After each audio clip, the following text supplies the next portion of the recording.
नमस्कार, मी अरमान पठाण. आपण बघत आहात शार्प न्यूज. आपलं शहर, आपलं गाव, आपली बातमी आपल्यापर्यंत पोहोचवण्यासाठी शार्प न्यूजची टीम नेहमीच कार्य करत असते.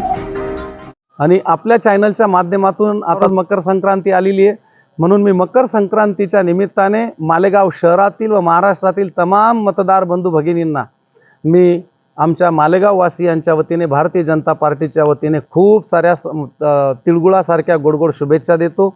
आई जगदंबेची सदैव कृपा तुमच्यावर राहो, तुमच्या लेकरांना, तुम्हाला सगळ्यांना उदंड निरोगी आयुष्य लाभो अशी जगदंबे चरणी प्रार्थना करतो. आणि हात जोडून विनंती करतो, 15 तारखेला संक्रांत झाल्यानंतर तिळगुळापेक्षा अधिक गोड जो मतदान रूपी आशीर्वाद आहे तो भारतीय जनता पार्टीच्या उमेदवारांवर, कमळाच्या निशाणीवर ठेवावा अशी नम्र विनंती करतो. धन्यवाद. जय हिंद, जय महाराष्ट्र. एकंदरीत सगळं जर वातावरण बघितलं तर जनतेमध्ये प्रचंड उत्साह आहे. भारतीय जनता पार्टीचा जो मतदाता आहे, त्याच्यानंतर भारतीय जनता पार्टीचे जे कार्यकर्ते आहेत त्यांच्यामध्ये प्रचंड आत्मविश्वास आहे.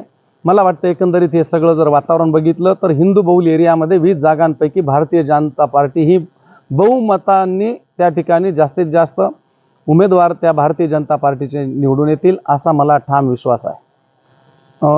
MIMच्या शाने हिंद ताई या माझ्या बहिणीसारख्याच आहेत आणि बहीणच आहेत, परंतु त्यांचा हा वैयक्तिक दृष्टिकोन आहे.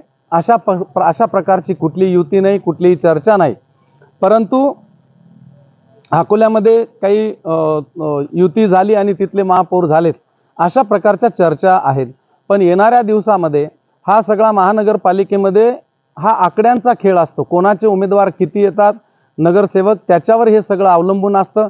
तसं शाने हिंदे ताईंनी जर बघितलं तर त्यांची युती आता सन्माननीय आसिफ शेख साहेबांची आहे. आसिफ शेख साहेब अजितदादांचे निकटवर्ती आहेत. अजितदादा BJPशी पॅक्ट आहेत. मग डायरेक्ट आणि इनडायरेक्ट त्यांचा इथं पॅक्ट सत्ताधारीशी येतोच आहे.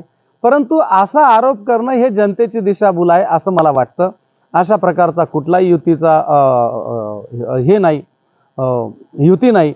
परंतु येणाऱ्या दिवसांमध्ये जर काही आकड्यांचे गणित नाही बसायला लागले तर दोघांकडच्या वरिष्ठ लेवलच्या विचारावरून हा सगळा पुढचा विषय राहील, युतीचा नाही युतीचा. पण एक गोष्ट मी सांगू इच्छितो की सन्माननीय मुफ्ती साहेबांनी जाहीर भाषणामध्ये भारतीय जनता पार्टीचा जो उदात्तपणा आहे, कुठलाही जातीभेद न करता त्यांनी जे काही मालेगाव विकासासाठी जो काही निधी दिला, मुफ्ती साहेबांच्या हाकेला होकार देत किंवा काय, तर त्यांनी जाहीरपणाने भारतीय जनता पार्टीचे गिरीशजी महाजन साहेब असतील, फडणवीस साहेब असतील, युतीचं सरकार असेल, त्यांचे सगळ्यांचे आभार मानलेले आहेत. याचा अर्थ असा नाही की युती आहे पॅक्ट आहे, असा काही विषय नाही.